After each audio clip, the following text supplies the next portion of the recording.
Lagi natatakot si nanay na maging pabigat. Mula nung Save your eyes from your tears when everything's Lumaki na.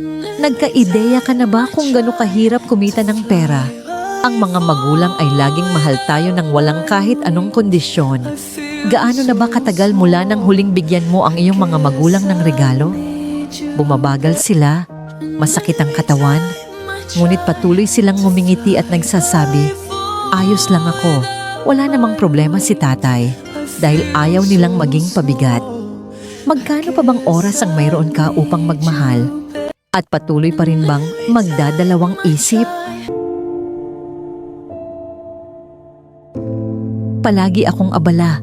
Laging abala sa trabaho, nagdadala ng ngiti sa iba. Hanggang sa isang araw, napansin kong bumabagal ang kilos ni nanay. Pagkatapos magluto, kailangan niyang umupo. Patuloy niyang sinasabi, "Ayos lang ako."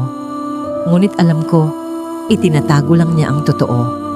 Kaya't sinubukan kong hanapin ang lahat ng paraan at pinili ko ang Red Shark, isang maliit na kapsula ng gatas.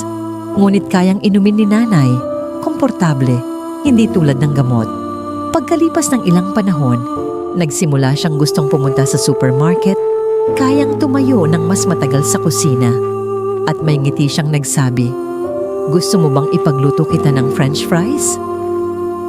Doon ko napagtanto, ang ngiti ni nanay ay ang bagay na nais kong panatilihin hanggat maaari. Lagi natatakot si nanay na maging pabigat. Mula nung pumanaw si tatay, naging napakatatag si nanay. Pero ngayong tumatanda na siya, ayaw niyang maiwan. Dahil sa Red Shark, mas naging malakas ang aking katawan. Masaya akong makasama ang pamilya. Nakakasayaw pa ako, nakakapagluto buong araw. Hindi ko akalain na sa edad kong ito, maaari ko pa ring maranasan ang bawat masayang sandali kasama ang mga mahal ko sa buhay.